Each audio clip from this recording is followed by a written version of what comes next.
Dahol ikaw ang pamamaril sa isang lalaki sakay ng jeep sa Pasay City. Onsehan sa droga ang hinihinalang motibo sa pagpatay. Darito ang unang balita ni Darling Kai. Kuha ito ng CCTV sa kahabaan ng FB Harrison Street sa Pasay City mag-aalas 11 kagabi. Kita ang isang jeep. May dumikit na motor sa kaliwa nito at pinaputukan ng rider ang isa sa mga pasahero. Sa iba pang kuha ng CCTV, kita ang pagtalo ng isang pasahero. Umarang doon sa unahan, nauna siya sa tapos dito pa lang, binaril na, dalawang putok na dito pa lang. Yung pinara niya, yung sinigurado pinatay niya yung tao. Kinilala ang biktima na si Jordan Cabarubias, 35 taong gulang. Kasama niyang nakasakay sa jeep ang kanyang kasintahan. Saka sumigaw yung babae na, yung sigaw niya, parang shock siya. Napatay yung kasama niya.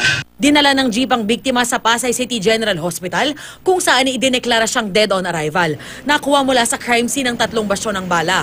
Ayon sa Pasay Police, tukoy na ang suspect sa pamamaril. Base raw sa kanilang inisyal na investigasyon, may kinalaman sa iligal na droga ang insidente. Posible umanong hindi nakapagbigay ng pera ang napatay na biktima. Kasalukuyan pang tinutugis ang suspect. Wala namang ibang nasaktan sa insidente. Ito ang unang balita sa Pasay City. Darlene Kai reporting.